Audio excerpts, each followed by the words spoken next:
Everyone, आप सबको स्वागत है मेरे यूट्यूब चैनल लर्न आइडिया में। आज का जो हमारी क्लास है बार के स्किल टेस्ट 2024 फीटा ट्रेड का जो स्किल टेस्ट हो रहा था उसके 15 अक्टूबर के सेकंड शिफ्ट में जो पेपर आया था उस पेपर को हम डिटेल में आपको सॉल्व करके देंगे। तो इस पेपर के लिए आपको 2.5 घंटे मिले थे। 100 मार्क का पेपर था जो कॉमन है। उसके बाद जो कॉमन चीज़ है आपका जो जॉब का जो साइज़ है, तो स्क्रीन पर आप देख सकते हैं जो जॉब का डायग्राम आया था यही आया था आपका 15 अक्टूबर के सेकंड शिफ्ट के पेपर में।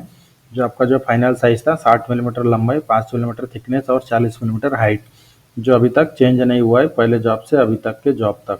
इसके बाद टॉलरेंस भी चेंज नहीं हुआ है, प्लस माइनस 0.04 मिलीमीटर आपका फाइनल टॉलरेंस है। और साइज यहाँ पर जो बेसिक साइज हमने आपको डिटेल में बता दिया। उसके बाद जो स्क्रीन पर आपको डायग्राम दिखाई दे रहा है यही पेपर आया था। इसमें आपको ऑपरेशन कौन से थे, ये जो जॉब आपको मिला था 60/40 का फाइनल साइज, इसका वन साइड से 20/20 का इस तरह से कट करके बाहर निकालना था मटेरियल। उसके बाद दूसरे साइड से 10/20 का एक मटेरियल कट करके बाहर निकालना था और उसके एक कॉर्नर में 10/10 का एक कट लगाना था डायगोनली। तो यही ऑपरेशन था। इस ऑपरेशन को किस तरह से करना है हम पूरे डिटेल में अभी जानकारी देते हैं कि जॉब को किस तरह से करना था। तो जैसे जो आपका फिटर का जॉब होता है, फ्लैट वाले जॉब, इसका सबसे पहला बेसिक स्टेप जो होता है आपका जॉब का चारों साइड 90 डिग्री में तैयार करना। तो 90 डिग्री में तैयार करते समय ध्यान में रखें जब आपको रॉ मटेरियल दिया जाता है उसको एक बार चेक करना है वर्नियर कैलिपर के सहायता से कि आपका जो रॉ मटेरियल मिला है फाइनल साइज से वो कितना मिलीमीटर प्लस में है लंबाई में और हाइट में। क्योंकि जो जॉब का डायग्राम है, जॉब के डायग्राम के हिसाब से आपको डिसाइड करना है कि आपका एक्स्ट्रा मटेरियल आप जॉब बनाने के पहले कट करना है या फिर जॉब बनने के बाद। तो जो डायग्राम आपको दिया जा रहा है, जैसे ये वाले जॉब की अगर बात करें तो इस जॉब में जॉब बनने के बाद एक्स्ट्रा मटेरियल को कट करोगे तो ही जॉब जल्दी बन जाएगा। तो लास्ट में ही हम कट करेंगे। तो सबसे पहले जो बेसिक स्टेप है जॉब के चारों से 90 डिग्री में बनाना है। तो बेंच वाइज में प्रॉपरली जॉब को इस तरह से सेट करना है कि 90 डिग्री को चेक करने के लिए ट्राई स्क्वायर से बार बार जॉब को बाहर निकलने की आवश्यकता ना पड़े। तो सबसे पहले जॉब का जो हाइट वाला साइड होता है वो साइड ऑलरेडी 90 डिग्री होता है। इसके दोनों साइड आपको क्या करना है, बास्केट फाइल की सहायता से आपको ड्रॉ फाइलिंग करके ब्लैकनेस को हटाना है। जब तब आपका 90 डिग्री में बन जाएगा, क्योंकि ऑलरेडी वो 90 डिग्री में होता है, सिर्फ उसका ब्लैकनेस आपको हटाना होता है। उसके बाद दो साइड आपका हाइट वाले साइड है, इन दोनों साइड को रेफरेंस पकड़ के बाकी के दोनों साइड आपको बास्केट फाइल के सहायता से कटा हुआ दोनों साइड आपको फाइलिंग करके 90 डिग्री में बना लेना है। और कंटिन्यू ट्रेस करके सहायता से चेक करते जाए कि जॉब आपका 90 डिग्री में हुआ है या नहीं, या फिर फाइलिंग करते समय आपको ट्रेस कर का जो जब चेक करोगे जो साइड आपका टच होता है उसे आपको फाइलिंग करते हुए मैच करना है। तो मान लीजिए आपका अगर जॉब आपका पूरा 90 डिग्री में बन गया है, उसके बाद का जो स्टेप है आपका जो आपका कौन सा भी वन साइड आपको सरफेस क्लीन करना है मार्किंग के पर्पज के अनुसार। तो जो आपका कौन सा भी एक साइड आपको बास्केट फाइल के सहायता से क्लीन करना है। ध्यान में रखें यहाँ पर आपको ज़्यादा फिनिशिंग की आवश्यकता नहीं है, सिर्फ जॉब को आपको क्लीन करना है। उसके बाद अब मान लीजिए सरफेस एक साइड आपने क्लीन कर लिया, उसके बाद मार्किंग मीडिया अप्लाई करोगे। मार्किंग मीडिया अप्लाई करने के बाद उसे थोड़ी देर सूखने देना और मार्किंग मीडिया सूखने के बाद आपको मार्किंग करनी है। तो मार्किंग का प्रोसेस भी मैं बताऊंगा आपको कि हाइट गेज के सहायता से ये जो जॉब है इस जॉब की मार्किंग किस तरह से करना है। तो मान लीजिए सबसे पहले जो हमने मार्किंग मीडिया लगाया वो सूख गया, उसके बाद जॉब को सेम एसी पोजीशन में हाइट वाले पोजीशन में हमने सरफेस प्लेट के ऊपर जॉब को रखा है। उसके बाद हाइट गेज के सहायता से हमें मार्किंग करनी है। तो मार्किंग करते समय सबसे पहला लाइन आएगा हाइट गेज में, ये जो 10 मिलीमीटर हाइट है, 10 मिलीमीटर हाइट आप माप सेट करोगे। हाइट गेज में एक हॉरिजॉन्टल लाइन इस तरह से ड्रॉ करना है। उसके बाद 20 मिलीमीटर माप सेट करके एक हॉरिजॉन्टल लाइन ड्रॉ करना है। उसका तीसरा लाइन 30 मिलीमीटर हाइट सेट करके एक हॉरिजॉन्टल लाइन ड्रॉ करना है। और लास्ट में एक 40 मिलीमीटर माप सेट करके एक हॉरिजॉन्टल लाइन ड्रॉ करोगे। इस तरह से आपका वन साइड का मार्किंग पूरा प्रॉपर हो जाएगा। उसके बाद जो आपको घुमा के इस तरह से ये वाला साइड अगर बेस पे हम रखते हैं, तो मान लीजिए ये वाला साइड हमने बेस पे रखी है। उसके बाद मार्किंग आपको करना है। तो हाइट गेज में सबसे पहले 20 मिलीमीटर माप लेके एक हॉरिजॉन्टल लाइन ड्रॉ करोगे। उसके बाद 40 मिलीमीटर माप लेके एक हॉरिजॉन्टल लाइन ड्रॉ करोगे। उसके बाद 50 मिलीमीटर माप लेके एक हॉरिजॉन्टल लाइन ड्रॉ करोगे। 50 इसलिए ये जो लाइन है 10 मिलीमीटर का, इसलिए 50 मिलीमीटर माप लेके एक हॉरिजॉन्टल लाइन ड्रॉ करना है और 60 मिलीमीटर माप लेके एक हॉरिजॉन्टल लाइन ड्रॉ करना है। इस तरह से आपका हॉरिजॉन्टल पूरा हॉरिजॉन्टल वर्टिकल दोनों तरफ की मार्किंग हो जाएगी।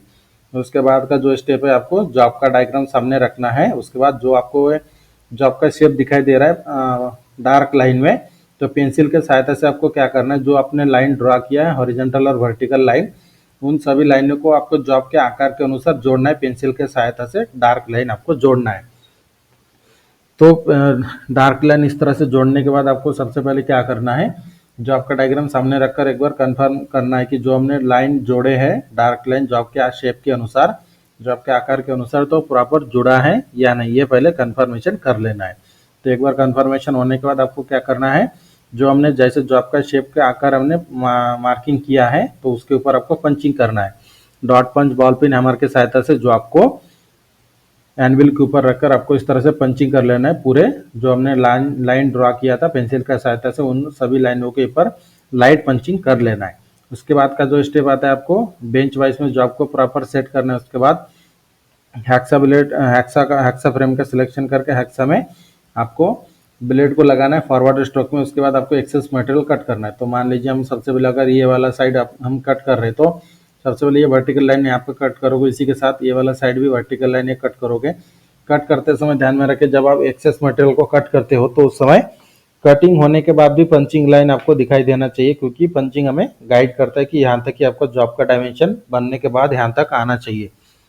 तो इसलिए कटिंग करते समय पंचिंग के आउटलाइन से कट करना है, मतलब पंचिंग के बाहर वाले साइड से, पंचिंग के अंदर वाले साइड से कट करोगे तो जॉब पूरा आपका माइनस में चला जाएगा, फिर आपको कोई मार्क नहीं मिलेगा।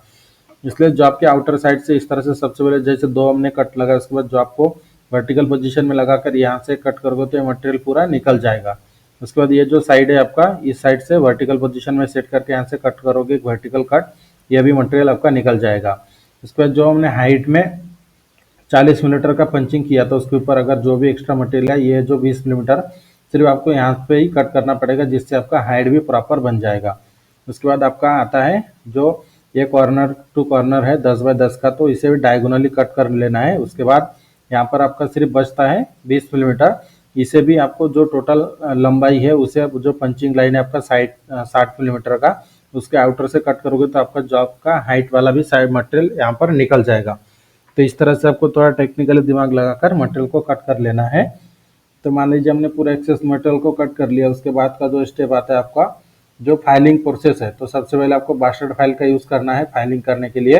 बास्टर्ड फाइल का यूज़ करके फाइलिंग करोगे तो सबसे पहले फाइलिंग करते हुए पंचिंग तक लाना है, तीनों साइड से आपको फाइलिंग करते हुए पंचिंग तक लाना है, चारों साइड से, मतलब जो हमने हाइट और लेंथ की भी मार्किंग किया था उसे भी फाइनल कर लेना है डायमेंशन के अनुसार। तो उसके हिसाब से आपको सबसे पहले बास्टर्ड फाइल के साथ से फाइलिंग करके पंचिंग तक लाना है। उसके बाद सेकंड कट फाइल का यूज़ करके फ्लैट फाइल सेकंड कट का यूज़ करके आपको डायमेंशन में पूरा प्रॉपर बनाना है। डायमेंशन में प्रॉपर बनाते समय वर्नियर कैलिपर का कंटिन्यू यूज़ करके डायमेंशन को चेक करते जाए, ताकि आपका जो जॉब है 0-0 पे बने, क्योंकि जो भी आपका 100 मार्क है पूरा आपके डायमेंशन के ऊपर दिया जाता है। इसलिए जब आप डायमेंशन में बनाओगे सेकंड कट फाइल की सहायता से, तब आप पूरा वर्नियर कैलिपर के सहायता से एक एक डायमेंशन को चेक करते रहे और फाइलिंग करते रहे।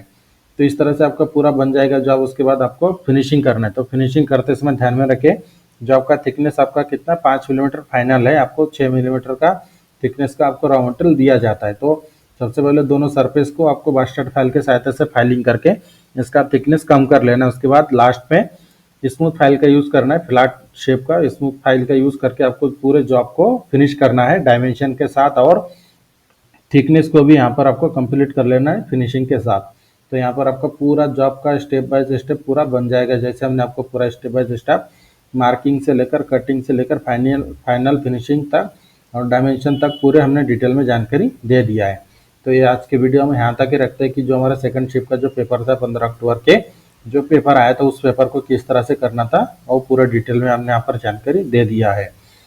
तो और इसी तरह की इंपॉर्टेंट वीडियो की नोटिफिकेशन के लिए मेरे चैनल को सब्सक्राइब करके बेल आइकन को दबाएं, ताकि मेरे वीडियो की नोटिफिकेशन आपको टाइम पर मिलते रहे। इसके बाद हम मिलेंगे आपको नेक्स्ट डे के पेपर के साथ। और वीडियो अच्छी लगी तो हमारे चैनल को सब्सक्राइब करें, शेयर करें और लाइक करना ना भूलें।